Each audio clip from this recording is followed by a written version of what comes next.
Wow! Welcome to the great British sport of football. If there is one thing that sets the UK apart from the world, it is the scale, talent and enthusiasm that surrounds its football teams. British teams are the pride and joy of hometown across the UK, with players becoming local heroes, rivalries becoming lifetime beliefs, and money flowing in and out of football clubs in astounding numbers. But running a football club isn't a cheap proposition, and cities and towns that find themselves with challenges to their local economy often struggle to maintain their teams and often bankrupting clubs in the process. And this has no small effect on both local morale and the local economy, with football often supporting dozens of other businesses that range from restaurants to concessions and local shops. But as much as seeing a local team be sent down in the standings might hurt the pocketbook, it's also a blow to the pride of everyone involved, from managers and players to the fans that support them. So what a financially strapped football club has to do to make ends meet? Well, increasingly, they have been turning their sights on foreign investors who have the deep pockets required to keep a club running. But what does an average Brit think of seeing their teams go into the portfolios of foreign owners? Let's see. I don't agree with foreigners buying English clubs.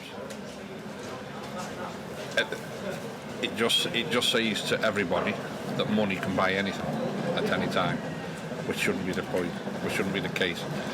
And that isn't to say that English people haven't got a lot of money. They just don't want to spend it on football clubs. The debate in the UK over the issue of foreign ownership is a lively and ongoing one.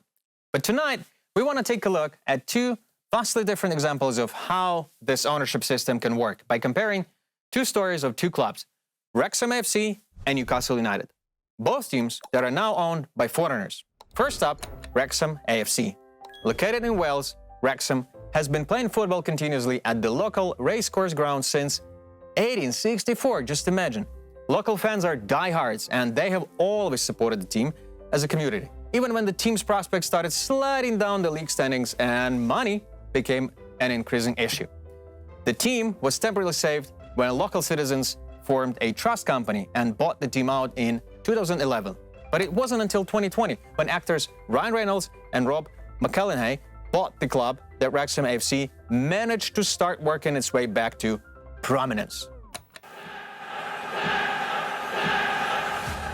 I've got with me Reynolds and McElhenney, the new owners of Wrexham AFC. What was the connection between you and Wrexham Football Club? We had no direct connection. It was just a feeling. What me and my dad thought was, because Wrexham's red and Deadpool's red. That's the real reason, sorry. I think the biggest challenge is the community looking around going, what are these two guys doing here? Welcome to Wrexham. Welcome to Wrexham. And so far, it has proved a success. With the support of their initial $2.5 million investment, the team was recently promoted back to the EFL League and is winning games again. And what seems to have made this work is the passionate and genuine interest of the new owners and their willingness to work with and understand the community they were moving into. So, all in all, a happy ending for Wrexham. But meanwhile, in Newcastle, a much darker story has been playing out. Like Wrexham, the recession and COVID had left Newcastle United struggling financially, and also like Wrexham, they turned their attention to a foreign investor.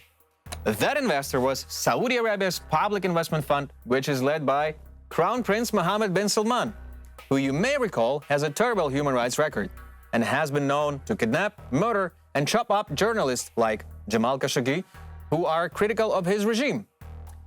Still, money is money, thought the club, and after debate at the highest level of government and even the direct intervention of then PM Boris Johnson, who feared losing a Middle Eastern ally no matter who it was, the Premier League allowed the sale go forward. Newcastle fans were originally divided over the new ownership of their beloved club, but over time, as it usually happens, the protests fade away and everything became normal again. The Newcastle United story is really just a classic and unfortunately familiar example of sports washing, where corrupt regimes use sports as a way to polish up their images. It's a sad fact of life, and as you can see, Saudi Arabia is busy working on their image in a wide range of areas.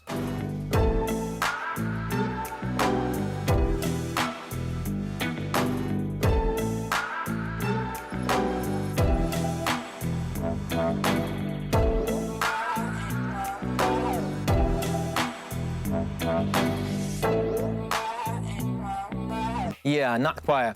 And the sort of money that nations like Saudi Arabia have to throw around can prove to be just too much of a temptation for struggling teams and their fans who simply want to see their clubs succeed. But amidst complex stories like these, one thing remains, and that's a football spirit that endures despite the challenges. And so we leave you with this positive thought from our very average man on the street in the UK. I dislike the amount of money involved in football at the minute. Way, way, way too high. Ridiculous amounts of money. At the end of the day, it's a job just the same as I've got a job, and other people have got normal jobs. The money's just ridiculous. That doesn't stop you from enjoying the game because you love it so much, because you play football as a youngster, growing up.